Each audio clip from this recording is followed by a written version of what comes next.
Welcome to Eklavya स्नातक and I am Sachin. और आज की इस वीडियो में हम सभी एनवायरमेंटल स्टडीज जो आपका एईसीसी सब्जेक्ट है ईवीएस का, चाहे आप एसओएल से हो, रेगुलर से हो या एनसीवेब से हो, आपका सेमेस्टर 1 हो या सेमेस्टर 2 हो, दोनों में ही ईवीएस सेम रहती है। तो आपको मोस्ट इंपोर्टेंट क्वेश्चंस बताऊंगा आपके प्रीवियस ईयर क्वेश्चन पेपर दिखाते हुए। ठीक है, आपको इस पूरी वीडियो में मैं क्वेश्चन पेपर अच्छे से दिखाऊंगा जो असली पेपर है, और उसमें हम ये देखना चाहेंगे कि किस तरीके से क्वेश्चन बार बार रिपीट होते हैं और कौन सा ज्यादा इंपॉर्टेंट है। आगे बढ़ते हुए मैं आपको बताना चाहूंगा कि अगर आपको कुछ भी पूछना हो, कोई भी क्वेरी हो, तो आप इंस्टाग्राम पे मुझे मैसेज भेज सकते हैं। मेरा यूजर नेम आप सभी के स्क्रीन के सामने लिखा हुआ है। और एकलव्य स्नातक 1 ये हमारा टेलीग्राम चैनल है, आप इसको भी ज्वाइन कर सकते हैं। अगर आप कुछ भी अपडेट लेना चाहते हैं वहां पे आपको मिलते रहेंगे। तो अब हमारा जो पहला क्वेश्चन पेपर है, मैं यहाँ पे 2016-17 के आसपास के पेपर ले रहा हूँ और यहाँ से हम बढ़ते हुए फिर 2021 तक पहुंचेंगे। आप बस ये ध्यान से देखिएगा कि कौन सा जो है ज्यादा इंपॉर्टेंट क्वेश्चन है। डिफाइन द फॉलोइंग, आपको एक्सप्लेनेशन लिखनी है। एंडेमिक स्पीशीज, फिर उसके बाद है food chain, biodiversity, energy pyramid, ये मोस्ट इंपॉर्टेंट है, स्मार्ट सिटीज, रिन्यूएबल एनर्जी और हॉटस्पॉट्स। ठीक है, और ये बायोडाइवर्सिटी वाला भी आपका मोस्ट इंपॉर्टेंट है। तो इस तरीके से ये पूछा गया। फिर फिल इन द ब्लैंक्स है। Many interlinked food chains are known as, food web भी कहते हैं शायद इसको। Various gases which contribute to global warming are known as green house gases. ठीक है, waste material which cannot be broken by microbes are known as, a large area marked for conservation of biodiversity is called, आपको बताना है dash is the removal of the top layer of soil. ठीक है, फिर है dash layer in the stratosphere protects humans from UV radiations. ठीक है, ozone layer. Dash is one of the units of measuring biodiversity. तो ये आपका fill in the blanks हो गया। शॉर्ट नोट्स में देखें तो सस्टेनेबल डेवलपमेंट यानी कि सतत पोषणीय विकास, लैंड डिग्रेडेशन भूनिम्नीकरण, बायोलॉजिकल इन्वेजन, फिर उसके बाद है सॉलिड वेस्ट मैनेजमेंट यानी कि ठोस अपशिष्ट का निपटान, क्योटो प्रोटोकॉल। ये क्योटो प्रोटोकॉल इंपॉर्टेंट है, बहुत बारी पूछा गया है। थर्ड क्वेश्चन है डिफरेंशिएट बिटवीन द फॉलोइंग, आपको अंतर बताने हैं। बायोस्फीयर एंड एटमॉस्फेयर यानी कि जैव मंडल और वायुमंडल में अंतर बताएं। Fresh water ecosystem and marine ecosystem में डिफरेंस बताएं। Conventional and non conventional energy resources यानी कि ताजा जल पारितंत्र और समुद्री जल पारितंत्र में अंतर, और पारंपरिक और गैर पारंपरिक ऊर्जा के जो संसाधन है इनमें अंतर।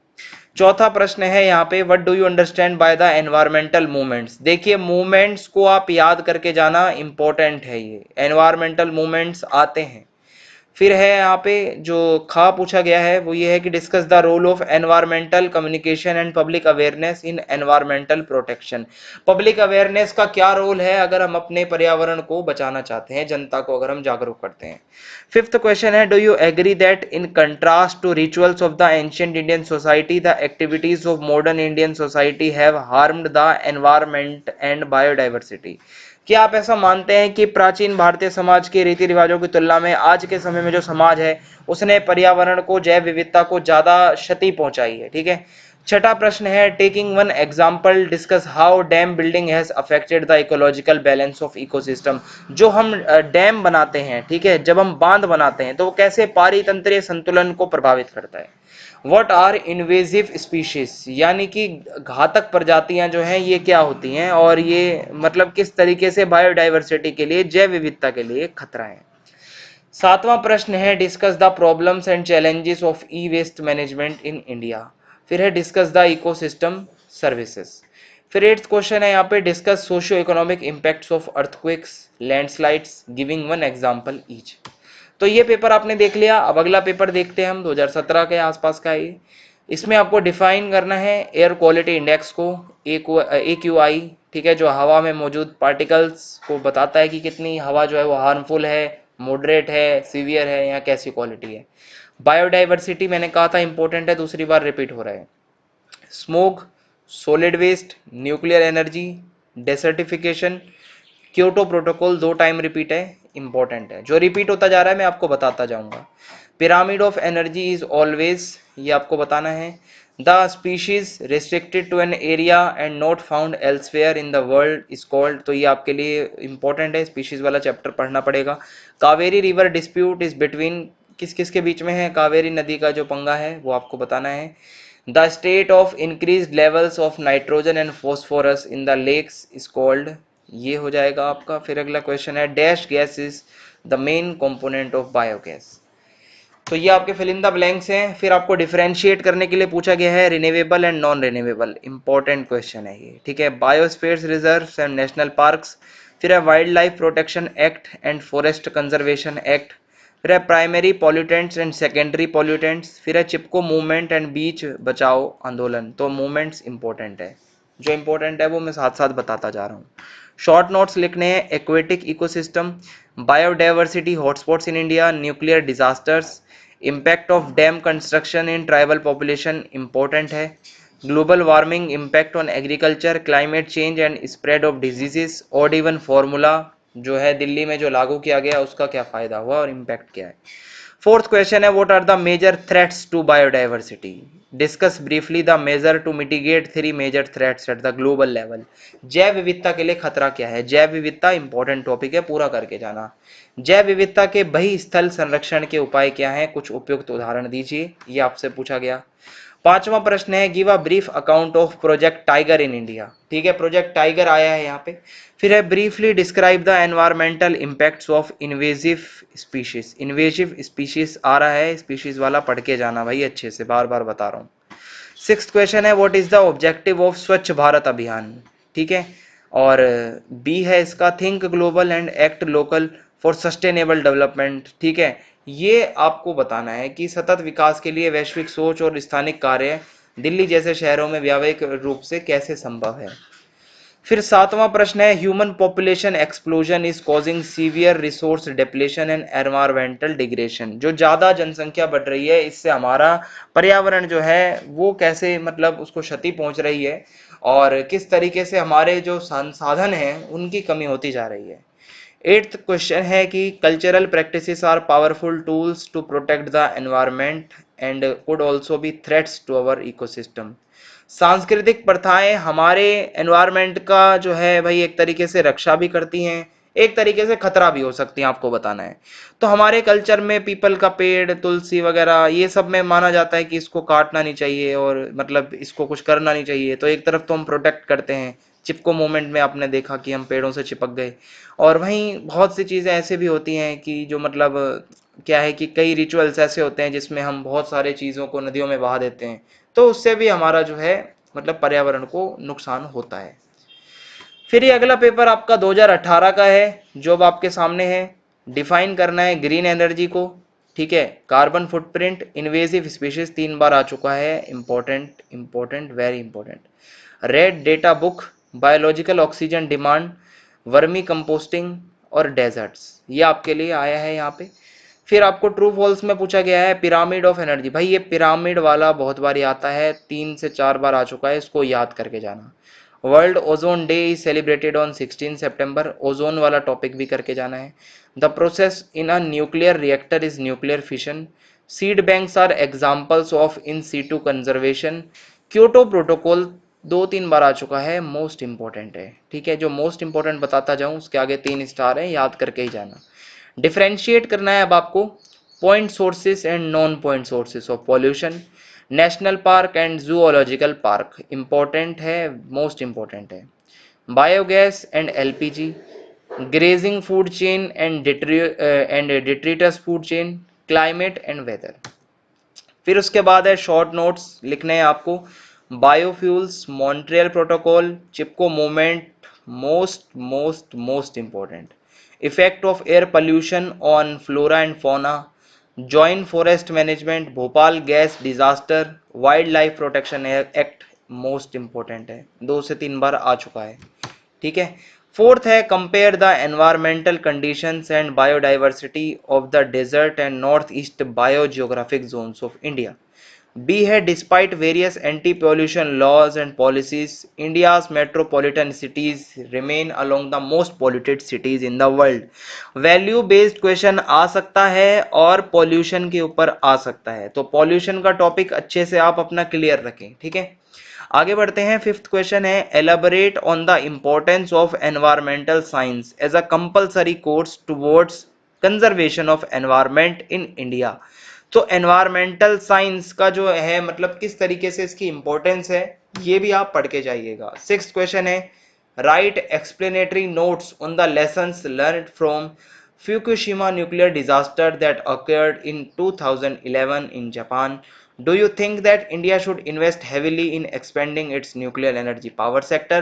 So इसके लिए आप न्यूक्लियर एनर्जी वाला टॉपिक अच्छे से पढ़ें। आपको कोई एग्जांपल देके भी पूछ सकता है क्वेश्चन में, पर आपको घबराना नहीं है। अगर आपने वो उसका बेस पढ़ा हुआ है, उसकी सेंट्रल टीचिंग्स आपको पता है, तो आप इसको लिख देंगे। बी है explain briefly the steps and measures that can be taken for solid waste management. Solid waste management most important question है आपका, ठीक है। आगे बढ़ते हैं। ये हिंदी में भी लिखा हुआ है कि जापान में 2011 में फुकुशिमा नाभिकीय आपदा हुई, इससे क्या सबक सीखा, क्या भारत को भी नाभिकीय ऊर्जा के लिए निवेश करना चाहिए या नहीं, या आप अपने महाविद्यालय स्तर पर किस तरीके से ठोस अपशिष्ट का प्रबंधन कर सकते हैं, क्या कदम उठा सकते हैं। सातवां क्वेश्चन है describe briefly the major facets of disaster management in earthquake prone regions, ठीक है। फिर इसका बी है how indigenous and local communities can contribute towards the protection of biodiversity as well as the conservation of forest and water resources. सो आप इसको बता सकते हैं लोकल कम्युनिटीज जो हैं वो कैसे, उनके रिलीजन में भी है ये बातें कि अपने एनवायरनमेंट को बचाना है, और वो सब व्याख्या कीजिए कि कैसे, ये मैंने आपको बता ही दिया है, ठीक है, हिंदी में, कि कैसे स्वदेशी जो जातियां होती हैं वो कैसे एनवायरनमेंट को बचाती हैं। Comment on the statement. Environmental damage can give rise to tremendous social and economic equality. और बी है citing one recent example explain the reasons for interstate river water conflict। भाई दो स्टेट्स के बीच कोई भी, कावेरी वाला भी बता सकते हो आप, तो वही आएगा इसमें, ठीक है, कि क्या पंगा हुआ है। और इस तरीके से आगे बढ़ते हैं। अब हमारा अगला जो क्वेश्चन पेपर है वो इस तरीके से है। देखिए इसमें निम्नलिखित में से किन्हीं 5 को परिभाषित कीजिए। Aquatic ecosystem, land degradation, endangered species, species वाला most important, very important, primary pollutant atmosphere, algal bloom, herbivores. आगे है, सही या गलत लिखिए। Asiatic lion is an endemic species of India. Habitat loss is the most significant threat affecting biodiversity today. The term biodiversity hotspot was first coined by Norman Myers. Snake is an example of primary consumer. स्वच्छ भारत अभियान was launched in the year 2016. तो ये सारे आपको बताने हैं true false. आगे है डिफरेंशिएट करना है आपको industrial waste and agricultural waste. Invasive species भाई आ चुका है, स्पीशीज का टॉपिक तो अब डन है, आपको करके ही जाना है। Grassland ecosystem and desert ecosystem, ecosystem वाला आप करके जाएं टॉपिक। फिर है ozone depletion and global warming, ozone पे आता है, बार बार बता दिया है आपको मैंने, एटमॉस्फेयर एंड लिथोस्फेयर। फिर है शॉर्ट नोट्स का टॉपिक है यहाँ पे, air pollutants and their effects on the environment including human health. Environmental movement very very very important, ठीक है। Biodiversity hotspots and global 200, impacts of dam construction very very important, आ सकता है आपके पेपर में। Economic and social value of ecosystem services. फिर discuss briefly the impacts of climate change on human communities, very very very important. आगे है explain the socio economic impacts of increasing incidence of floods in India, ठीक है, बाढ़ जो आ रही है इसके बारे में, इसके इम्पैक्ट क्या है। फिर है land degradation and desertification, very very important, यानी कि भूनिम्नीकरण और आपका जो है मरुस्थलीकरण एक चुनौती बन गया है। Explain the various dangers and problems associated with landfills in metropolitan areas like Delhi. Also write a note on solid waste management, ये जो है सॉलिड वेस्ट वाला भी इंपॉर्टेंट है आपका टॉपिक। फिर है with the help of a case study explain in situ and ex situ approach for protecting the biodiversity, biodiversity वाला ये टॉपिक आप जरूर करके जाना। फिर है आपका briefly explain the major anthropogenic factors that are leading to large scale biodiversity loss, और द नेक्स्ट वर्ल्ड वॉर में भी फाउट ओवर वाटर, भाई ये भी हो सकता है कि पानी के ऊपर अगला विश्व युद्ध हो, ये टॉपिक आपसे पूछ सकता है। Explain the steps and measures that need to be taken at the individual level and by the government for water conservation, पानी बचाने के लिए आप क्या कर सकते हो, सरकार क्या कर सकती है और आप क्या कर सकते हैं। फिर उसके बाद 2000 जो है आपका 19 का पेपर है आपके सामने, और इसको देखते हैं कि किस तरीके से है। इसमें डिफाइन करने के लिए बोला गया है ecological restoration, food chain, food chain very very very important, secondary pollutant, ये primary pollutant secondary pollutant very very very important है। Aquifer, algal bloom, exotic species, भाई स्पीशीज वाला वेरी वेरी इंपॉर्टेंट है, बहुत बार रिपीट हो चुका है। Biodegradable waste. फिर है ट्रू फॉल्स है इसमें, एनवायरमेंटल प्रोटेक्शन एक्ट है, SO2 is responsible for ozone layer depletion, ozone वाला टॉपिक पढ़ा होना चाहिए आपका। मेजर एयर पोल्यूटेंट कौन सा है वो आपको पता होना चाहिए। Coral reefs are a part of forest ecosystem, earth day is celebrated on 22 June every year. फिर आगे है डिफरेंशिएट करना है e waste and kitchen wet waste, फिर है nuclear power and hydro power, global warming और ozone layer depletion, most very most important, ठीक है। Forest ecosystem and aquatic ecosystem, so आप इकोसिस्टम अच्छे से पढ़ के जाएं। Environmental protection act and wild life protection act, most and very very important. Short notes हैं आपके, national green tribunal, significance of biodiversity parks, importance of rain water harvesting, vulture breeding programme, carbon footprint and its impact on global warming. भाई ये rain water harvesting important है, करके जाना। Give a brief account of types of ecosystem, देखो भाई ecosystem वाला 4 से 5 बार repeat हो चुका है, करके जाना। Explain the importance of wetlands with regard to biodiversity and water conservation. फिर आगे है increasing consumerism has a major impact on environment. भाई ये क्वेश्चन आ रखा है पहले भी, जनसंख्या बढ़ रही है जिससे हमारे संसाधनों पे भी बहुत असर पड़ रहा है, पॉल्यूशन भी बढ़ रहा है, ये आपको बताना है। मैंने कहा था वैल्यू बेस्ड भी आ सकते हैं। Discuss the importance of Himalaya as a global biodiversity hotspot and an ecologically fragile area. भाई हॉटस्पॉट क्या है, जहाँ बहुत सारी आपकी स्पीशीज मिल रही हैं आपको, ठीक है। फिर है elaborate on the social economic and economical ecological values of biodiversity, biodiversity जरूर पढ़ के जाएं।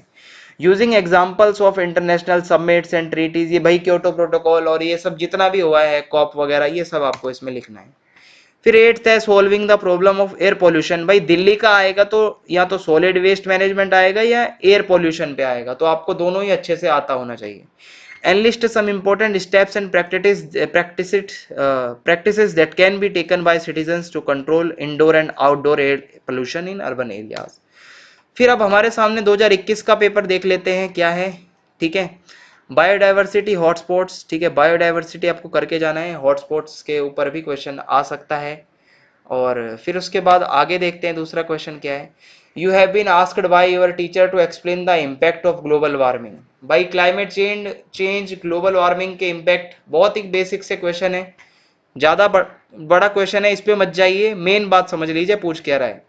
Shifting to renewable energy resources is going to be very vital for developing countries in order to tackle the problems of pollution। भाई ऐसी energy जिसको हम दोबारा बना सकते हैं, ये डेवलपिंग कंट्रीज के लिए बहुत अच्छा ऑप्शन है। सो आपको इसी में इसको एलिब्रेट करते हुए बताना है कि इसके क्या फायदे हैं, क्या नुकसान है, तो आप इसको आराम से बता देंगे। चौथा क्वेश्चन है you have been invited to speak about Chipko आंदोलन। भाई वही मूवमेंट्स वाला आ रहा है, तो आप इसको आराम से करके जा सकते हैं, सीधा सीधा आ रखा है। Ecosystem is an independently functioning unit with the most important process, ठीक है। आपको पूरे प्रोसेस और important in functioning of ecosystem, ये पूरा टॉपिक अच्छे से आना चाहिए पारिस्थितिकी तंत्र का। Plastic waste is a by product of urban lifestyle and is considered as necessary evil. ये हमारा जो है प्लास्टिक के ऊपर क्वेश्चन आ सकता है। आपको पता है अभी प्लास्टिक बैन भी हुआ था, और प्लास्टिक के ऊपर क्वेश्चन आने के 101% चांस है आपके, ठीक है। तो इसी के साथ ये सारे क्वेश्चन पेपर थे जो मैंने आपके सामने रखे। आई होप आपको समझ में आ गया होगा कौन से टॉपिक्स मोस्ट इंपॉर्टेंट है जो आपको करने ही करने हैं। उसके बाद जो आपके पास टाइम बचता है उसमें आप बाकी टॉपिक्स कर लें अपने। और वीडियो को लाइक करना ना भूलें, ज्यादा से ज्यादा वीडियो को शेयर करें और कमेंट करके जरूर बताएं कि वीडियो कैसी लगी। जय हिंद, जय भारत, बहुत बहुत धन्यवाद।